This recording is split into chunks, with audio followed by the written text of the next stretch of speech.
Assalamualaikum warahmatullahi taala wabarakatuh. Ibu-ibu, bapa-bapa, tuan-tuan dan puan-puan yang saya hormati sekalian. Saya Masa Bayu.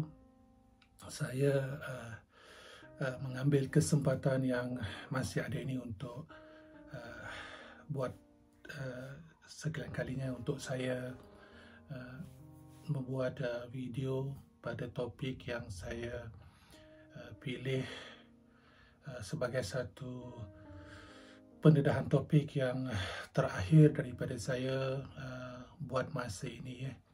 Jadi ke depan saya tak tahulah, mungkin ada ruang lagi, tetapi buat masa ini saya akan menutup semua penceritaan-penceritaan saya berkaitan dengan akhir zaman dengan topik yang saya pilih hari ini, iaitu masanya telah sampai.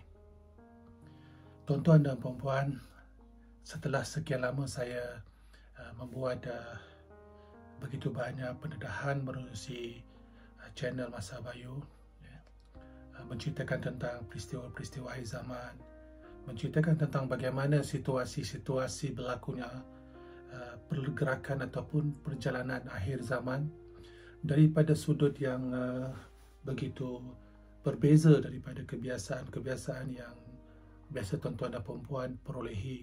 Maksud saya berbeza ni, saya lebih mendekatkan diri dengan persoalan-persoalan sekeliling, berkait dengan peristiwa-peristiwa yang berada di sekeliling kita, yang dapat dilaraskan, dapat dikupas secara langsung daripada Al-Quran dan Sunnah junjungan besar Nabi Muhammad SAW. Masanya telah sampai, tuan-tuan dan puan-puan, untuk tuan-tuan dan puan-puan membuat pilihan, sama ada pilih jalan yang kiri atau pilih jalan yang kanan. Bukan lagi masa untuk kita mendendangkan kisah-kisah penceritaan-penceritaan yang akan membawa kita kepada dimensi-dimensi yang saling berbeza, akhirnya berlaku perdebatan, berlaku begitu banyak pertelingkahan, sama ada secara ilmiah ataupun secara fizikal. Dalam arti kata lain, tuan-tuan dan puan-puan, masanya telah tiba untuk tuan-tuan dan puan-puan membuat keputusan. Keputusan dalam hidup masing-masing. Apakah yang perlu tuan-tuan dan puan-puan laksanakan mulai daripada hari ini? Mulai daripada saat ini. Tuan-tuan dan puan-puan, setiap yang bernyawa pasti akan menemui mati. Kullu nafsin za'iqatul maut. Itu adalah ketetapan daripada Allah. Apa juga yang ada di dalam kehidupan kita akan sampai satu titiknya nanti ia akan berakhir. Sama dengan saya sendiri. Maka kisah akhir zaman daripada Masa Bayu juga akan ada akhirnya. Akhirnya itu adalah sesuatu yang tidak boleh kita nafikan. Permulaan dan akhir. Kerana itulah hukum dan itulah fitrah ketetapan kepada kita, tuan-tuan dan puan-puan. Kita ada akhirnya. Maka masanya telah sampai untuk kita menjelaskan tentang posisi diri kita pada akhirnya. Tuan-tuan dan puan-puan, saya tahu begitu banyak sekali input-input tuan-tuan puan-puan perolehi daripada berbagai-bagai sumber, daripada berbagai-bagai penceritaan, berbagai-bagai penulisan-penulisan daripada begitu ramai pihak, begitu ramai individu yang sebenarnya mereka ini mempunyai niat dan tujuan yang sama ke arah kebenaran, ke arah kebaikan. Dia akan meletakkan posisi apa sekalipun tujuannya untuk keselamatan bagi semua. Jadi tidak satu pun bagi saya ingin menidakkan apa yang telah mereka sampaikan. Cuma Masa Bayu ingin mengajak tuan-tuan dan puan-puan kepada satu lagi dimensi yang untuk mengimbangkan apa yang sedang berlaku. Bukan daripada apa yang telah diperolehi daripada secara umum, kebanyakan yang diperolehi daripada ilmu-ilmu yang lain, daripada ustaz-ustaz, daripada pengkaji-pengkaji akhir zaman, tetapi daripada persepsi diri tuan-tuan dan puan-puan sendiri. Apakah yang Masa Bayu ingin sampaikan adalah keimanan. Kita tanya pada diri kita, tuan-tuan dan puan-puan, adakah kita beriman kepada Allah dan Rasul-Nya? dan kita benar-benar percaya apa yang telah disampaikan oleh Rasulullah sallallahu alaihi wasallam kepada kita, junjungan besar kita, yang mengenalkan kita arti kehidupan yang sebenarnya dalam perjalanan kita. Adakah sesuatu yang disampaikan oleh Rasulullah sallallahu alaihi wasallam itu perkara-perkara yang kabur? Adakah Rasulullah menyampaikan sesuatu yang berdasarkan kepada ramalan? Ataupun Rasulullah hanyalah sekadar membawa cerita-cerita? Maka di sinilah keimanan kita akan diuji, tuan-tuan dan puan-puan. Kita akan diberikan dengan begitu banyak ujian kerana sesungguhnya tidak beriman seseorang itu selagi ianya tidak diuji.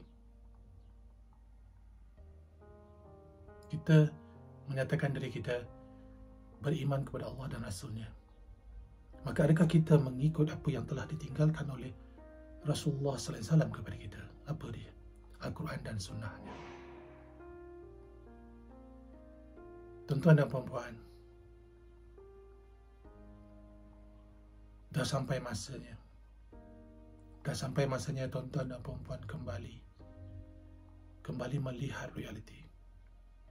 Masa Bayu mungkin bersendirian dalam soal ini, atau mungkin Masa Bayu hanya sekitar salah seorang atau daripada sekelompok yang ingin membicarakan perkara yang sama tentang hakikat jawapan kepada apa yang tuan-tuan dan puan-puan cari ada di dalam Al-Quran. Bukan ada pada mana-mana penulisan-penulisan, bukan daripada mana-mana kitab-kitab yang belum tentu tahu di mana sumber datangnya kesahihan tersebut. Kita berada di akhir zaman, tuan-tuan dan puan-puan. Zaman yang mana hitam menjadi putih dan putih menjadi hitam. Kenapa Masa Bayu katakan begini, tuan-tuan dan puan-puan?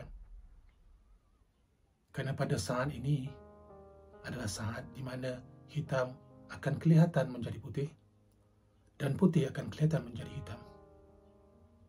Maka apa juga yang kita perhatikan, apa yang kita dengar, apa yang kita dapat dalam diri kita pada saat ini, walaupun ianya baik, cerita yang baik, yang kita rasakan benar sekalipun, yang kita dapat daripada orang yang dikatakan sangat jelas keimanannya sekalipun, tetapi sampai masanya tuan-tuan dan puan-puan saat ini,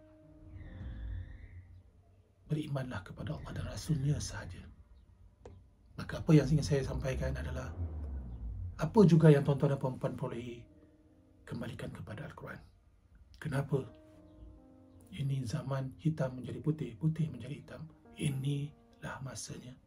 Dah sampai masanya tuan-tuan dan puan-puan menerima hakikat.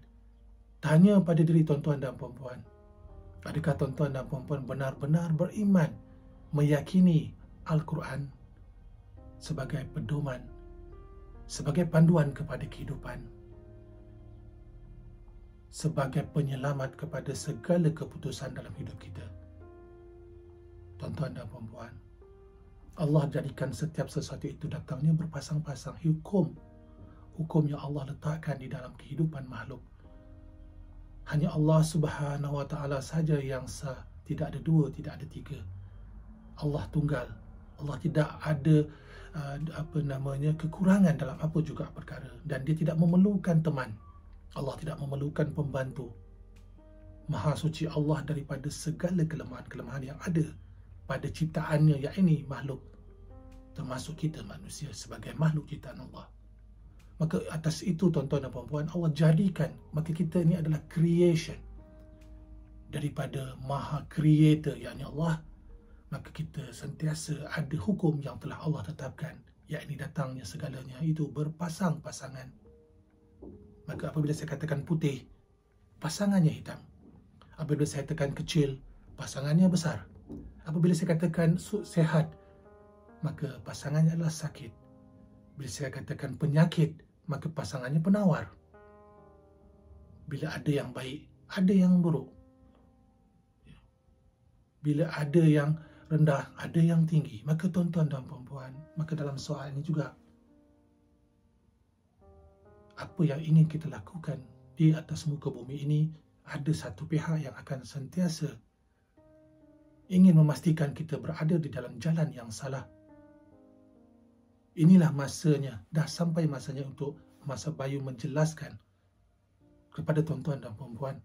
Tetapi Masa Bayu tidak mampu merubah apa yang ada pada hati tuan-tuan dan puan-puan. Masa Bayu hanya dapat menyampaikan untuk memberikan satu input kepada tuan-tuan dan puan-puan.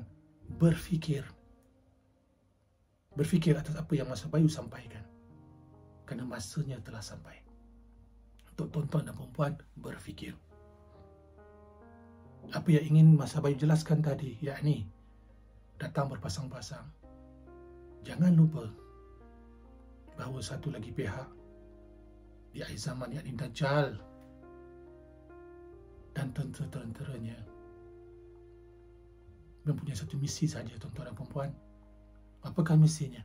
Menyesatkan tuan-tuan dan puan-puan. Dia akan melakukan apa segala cara, muslihat-muslihat yang dia miliki, dan ia akan lakukan dengan apa sekalipun caranya untuk memastikan tuan-tuan dan puan-puan akan terkeliru, akan sentiasa berada dalam lingkungan yang dia inginkan. Siapa? Dajjal, Iblis laknatullah. Tuan-tuan dan puan-puan, ini realiti. Tuan-tuan dan puan-puan beriman kepada Allah dan Rasulnya. Rasulullah SAW sentiasa berpesan kepada kita, bukan atas perkataannya, berpesan kepada kita daripada wahyu Allah Subhanahu Wa Taala tentang perkara-perkara yang ditegah oleh Allah Subhanahu Wa Taala, perkara-perkara yang akan menyebabkan kita menjadi musuh kepada Allah secara langsung dan secara tidak langsung. Rasulullah telah memberikan kita berbagai-bagai tunjuk ajar dengan sunnahnya, pelaksanaan dirinya, dan dia menjadikan dirinya seumpama Al-Quran yang berjalan, yang menjadi sebagai satu imbalan tentang realiti Rasulullah SAW itu, supaya kita faham apa yang ingin beliau sampaikan. Kerana Rasulullah tidak duduk di atas pentas untuk berbicara. Rasulullah tidak duduk atas satu tempat yang tinggi untuk menyampaikan perkara-perkara kebenaran kepada umat-umatnya, kepada sahabat-sahabatnya.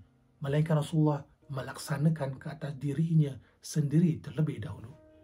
Apabila berkata tentang baik, dia tidak menyebutkan tentang baik. Dia menunjukkan kepada sahabat-sahabatnya, kepada umatnya, khususnya kita zaman ini, dan sahabat-sahabat waktu bersama dengan beliau, dengan pelaksanaan pada dirinya.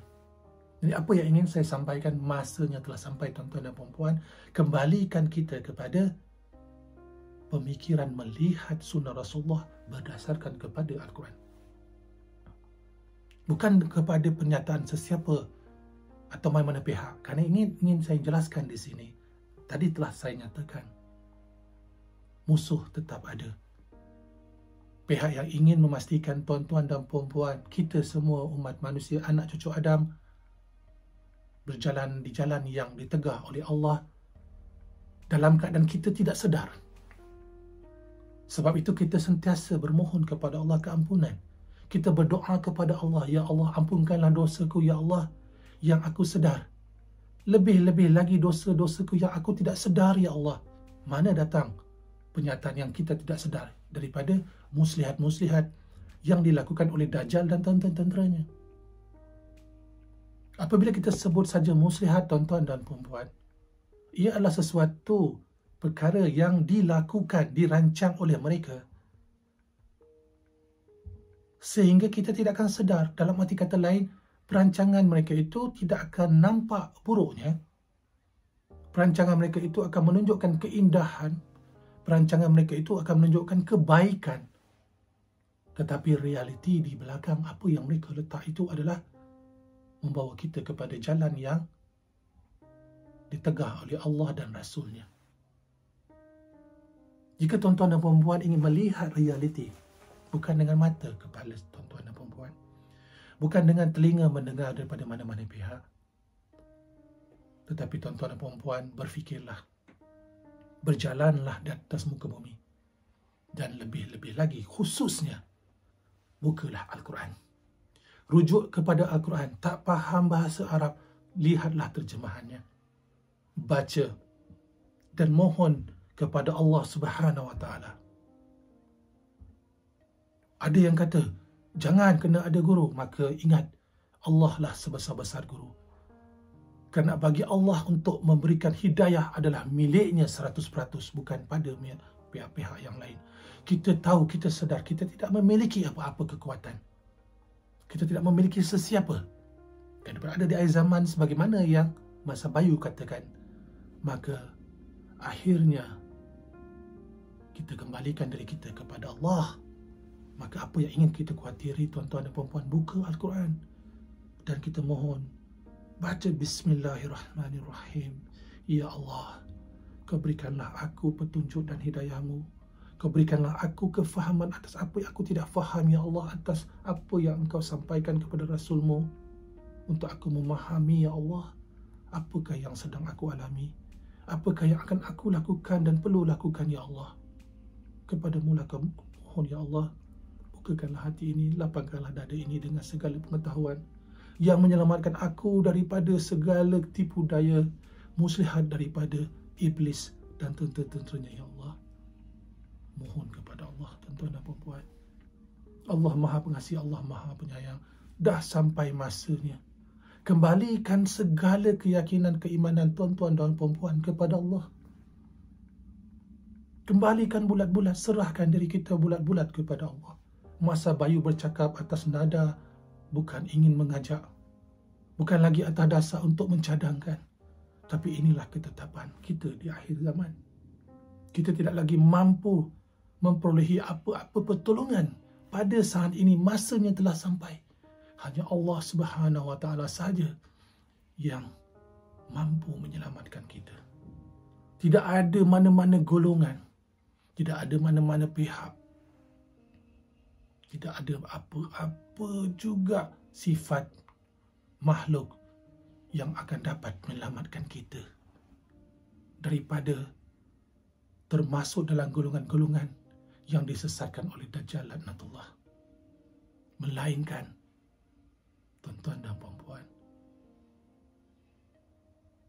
kembalikanlah diri tuan-tuan dan puan-puan kepada Allah. Allah Subhanahu Wa Taala. Kerana itu sajalah penyelamat. Allah sajalah penyelamat kepada kita, tuan-tuan dan puan-puan. Dah sampai masanya. Saya ingin sentuh lagi kebanyakan mereka-mereka yang menyampaikan, menyatakan kebenaran-kebenaran kepada tuan-tuan dan puan-puan dengan segala sumber-sumber yang disampaikan daripada sini, dan kebanyakannya itu sama dalam konsepnya. Pernah tak terfikir, tuan-tuan dan puan-puan, daripada mana sumber itu datangnya? Jika benar datang daripada sumber A itu dapat daripada mana? A kata dapat daripada B. Daripada B itu dapat daripada mana? Dan akhirnya hujungnya ke mana? Berapa banyak lapisankah yang perlu kita tapis, tuan-tuan dan puan-puan? Tetapi bukankah Al-Quran daripada awal dan akhirnya tidak ada sesiapa yang mampu merubahnya walau satu huruf? Ubah satu huruf pun tidak mampu, tambah satu huruf pun tidak mampu. Maka balik kepada persoalan saya daripada awal tadi, tuan-tuan dan puan-puan, keimanan kita kepada Allah dan Rasulnya. Masa Bayu sebenarnya menyimpan rasa, menyimpan dendam, kesumat dalam hati ini, sedih, pedih. Tetapi Masa Bayu tidak boleh meletakkan ketetapan perkara-perkara itu yang akan menimbulkan rasa tidak senang di kalangan ramai. Tapi setelah sampai masanya, Masa Bayu kena menjelaskan apa yang Masa Bayu lihat sepanjang perjalanan Masa Bayu melihat realiti kehidupan dan melihat dengan mata kepala sendiri dan berfikir dan mengkaji dan melihat daripada Al-Quran. Telah sampai masanya, tuan-tuan dan puan-puan, kembali kepada realiti. Dajjal, iblis, syaitan-syaitan yang direjam, mereka, tuan-tuan dan puan-puan, akan melakukan segala cara yang akan menyebabkan kita terpesona dengan kebaikan yang dia tunjukkan dengan caranya. wataknya contohnya, perwatakan dia dengan lihat kewarakan dia contohnya, kebolehan dia berbicara, kebolehan dia menjelaskan perkara-perkara yang kita fikir hanya orang-orang yang hebat saja yang mampu mendapat keupayaan sedemikian. Sehingga apabila dia menyebut perkataan Allah, kita lihat air matanya menitis, maka kita tersentuh dalam hati. Subhanallah, orang ini hebat sekali. Tuan-tuan dan puan-puan, akhir zaman, putih menjadi hitam, hitam menjadi putih. Jika Nabi Adam alaihi salam dan para rasul yang lain pernah dan mampu digelincirkan oleh iblis laknatullah, siapakah kita? Maka apa juga yang ingin diterjemahkan, kita kembali kepada permulaan kejadian Nabi Adam alaihi salam. Turunnya Nabi Allah alaihi salam daripada syurga sampai ke dunia, ke bumi pada hari ini, yang kita warisi daripada tipu daya iblis.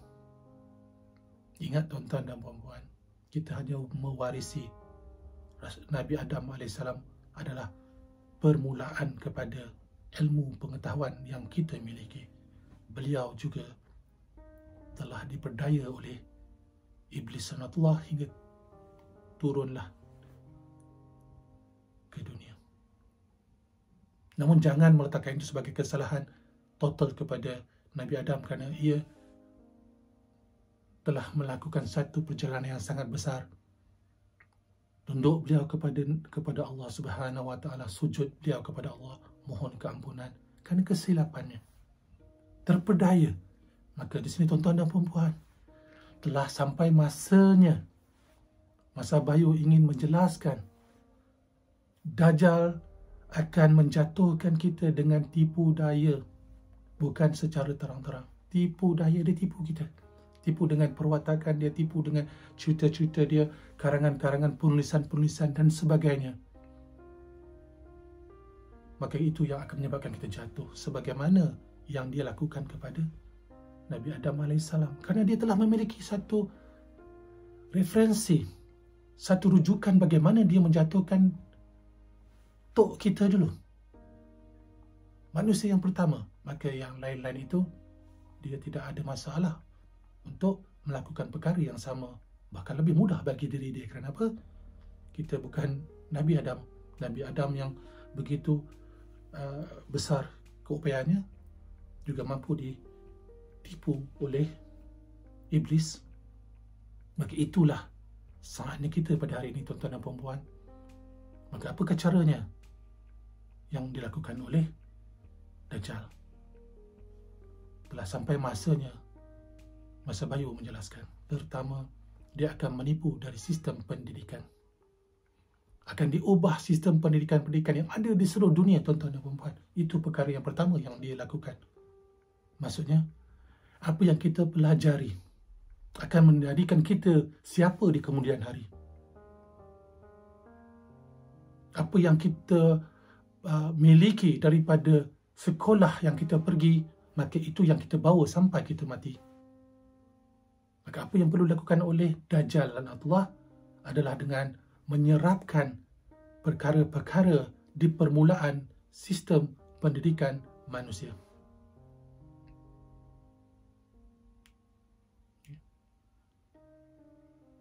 Dia akan menjadikan manusia sebagai subjek untuk dia capai matlamat janjinya kepada Allah, menyesatkan anak cucu Adam. Maka apa dia buat? Maka dia karanglah silibus yang dipelajari oleh manusia, tidak kira apa bangsa, tidak kira apa juga kepercayaannya, khususnya kepada umat Islam. Khususnya umat Islam. Sistem pendidikan kepada yang tidak terima Islam, itu dah tentu-tentu mengharu biru kan. Tetapi matlamatnya adalah anak cucu Adam yang bertauhid kepada Allah akan disesatkan. Maka dia ganggulah sistem pendidikan. Maka dia wujudkanlah sistem-sistem pendidikan-pendidikan yang menjurus kepada meletakkan keagungan individu, kehebatan individu yang melihatkan derajat seseorang. Dan akhirnya diwujudkan cabang-cabang sistem pendidikan. Dan daripada perbezaan-perbezaan cabang-cabang ini tadi, furu-furunya tadi, maka akan ada pertentangan. Itu saja cara yang dilakukan oleh Dajjal, Iblis. Dia hanya masukkan keadaan yang menyebabkan sistem pendidikan menjadi jauh daripada kembali kepada realiti. Apakah realiti? Sistem pendidikan adalah mengembalikan manusia kepada penciptanya. Bukan nak jadi orang kaya, bukan nak jadi jutawan, tetapi menjadi manusia yang tunduk kepada perintah Allah dan Rasulnya. Itulah sistem pendidikan yang sepatutnya. Jadi apa dia buat? Wujudkanlah segala macam sistem pendidikan, dan hari ini masyarakat dunia berada dalam sistem pendidikan yang berbeza-beza. Lalu berlakulah pertentangan, perpecahan, pertandingan, perlumbaan, siapa yang lebih hebat, siapa yang lebih tepat, siapa yang lebih dekat, dan berbagai-bagai cara. Itu satu. Yang keduanya, tuan-tuan dan puan-puan, dia akan menuju kepada mereka-mereka yang tertentu untuk mewujudkan suasana hormat kepada makhluk melebihi kepada Maha Pencipta. Maka datanglah ketaksuban kepada makhluk dengan cara memuliakan seseorang, memuliakan manusia itu, memuliakan itu dan ini. Kerana sesungguhnya Allah sajalah yang layak dimuliakan. Tidak ada yang lain. Bahkan Rasulullah SAW sendiri menegah sahabat-sahabatnya meletakkan satu tanggapan kemuliaan kepada dirinya. Dan dia berkata, sebaik-baik pujian itu kembalikan kepada Allah. Tetapi hari ini diwujudkanlah sosok yang akan menjadi pujian-pujian, menjadi sebagai rujukan-rujukan kepada ramai pihak, dan kemuliaan itu telah menyebabkan manusia-manusia ini hilang hubungan langsung kepada Allah, kerana di sinilah datangnya kerosakan iman. Kerana kemuliaan itu bukan milik makhluk, milik mutlak Allah Subhanahu wa taala. Lalu apabila kita muliakan makhluk-makhluk, maka tugas iblis, tugas Dajjal dah mudah.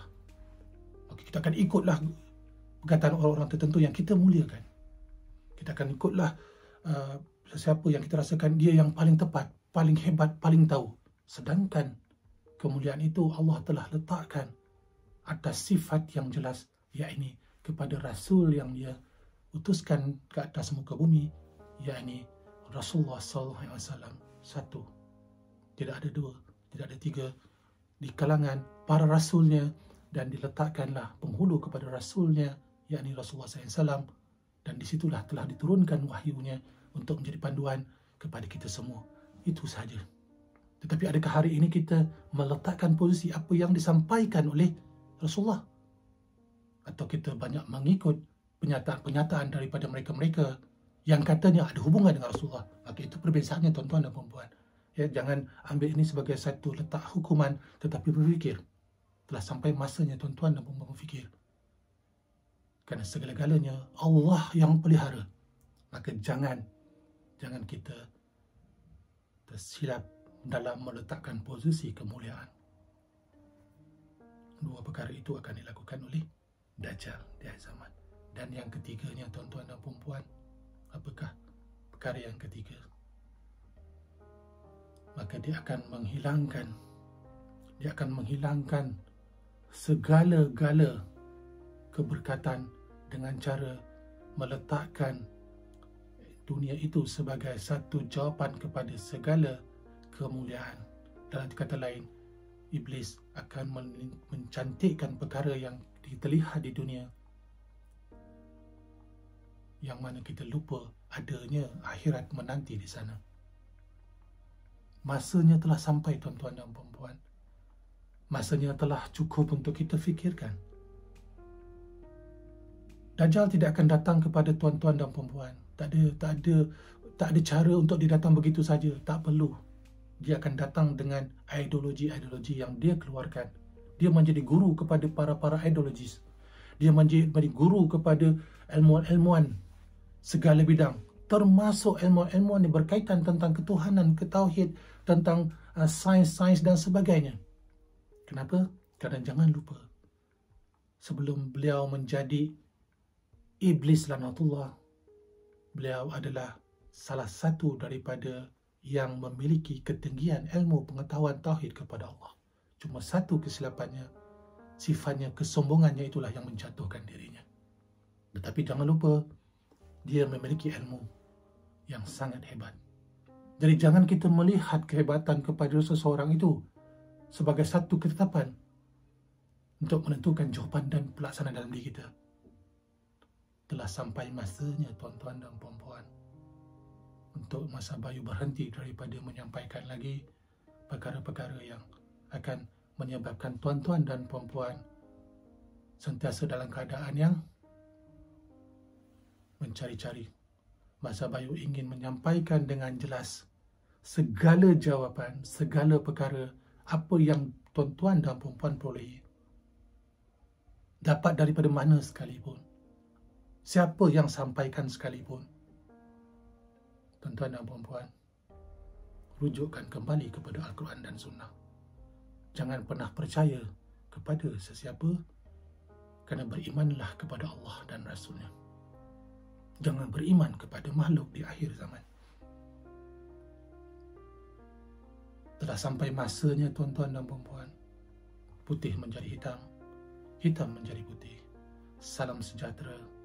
Semoga dengan pencerahan daripada Masa Bayu ini, untuk sekian kalinya, dapat memberikan jawapan, membuka jawapan, kembalikan diri kita, lafaz kita, La ilaha illallah Muhammad Rasulullah, sehingga kita kembali kepada Allah tanpa ada satu penyesalan, tanpa ada satu sesalan, bahawa sesungguhnya Maha Suci Allah, Maha Tinggi Allah atas setiap perkara, dan kepada Allah Subhanahu Wa Taala lah kembalinya kita, tanpa meletakkan apa-apa juga prasangka, ramalan-ramalan, melainkan ketetapan kiri dan kanan, depan dan belakang, atas dan bawah, sujudnya kita kepada Allah.